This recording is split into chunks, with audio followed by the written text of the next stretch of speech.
Plot registration సమయంలో చాలామంది చిన్న తప్పుల వల్ల పెద్ద సమస్యలను ఎదుర్కొంటారు. కానీ ఈ వీడియోలో నేను చెబుతున్న 5 చెక్ లిస్ట్ పాయింట్స్ని ఫాలో అవ్వండి. మీ రిజిస్ట్రేషన్ 100% సేఫ్ అవుతుంది. Step number 1, legal verification before registration. Title deed కానీ, ఈసీ కానీ, layout approval plans, link documents అన్ని వెరిఫై చేయండి. Step number 2, agreement of sale.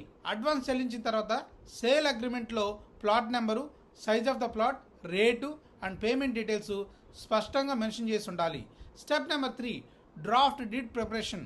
Lawyer ద్వారా డ్రాఫ్ట్ డీడ్ తయారు చేయించండి. Buyer name, seller name, survey number, boundaries స్పష్టంగా mention చేయాలి. Step number 4, sub register office registration. Buyer and seller biometric verification చేసి registration చేయాలి. ఆ తర్వాత సబ్ రిజిస్ట్రేషన్ స్టాంప్ ఉండాలి అండ్ డిజిటల్ సిగ్నేచర్ తోటి మాత్రమే మన డాక్యుమెంటేషన్ ఫైనల్ అవుతుంది. Step number 5, EC and mutation update.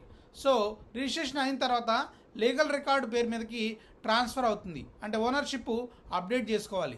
Registration సరిగా చేస్తే భవిష్యత్తులో భూమి మీద ఎలాంటి సమస్య రాదు.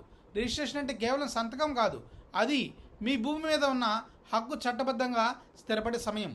Thank you. For more videos follow my channel. See you in the next video.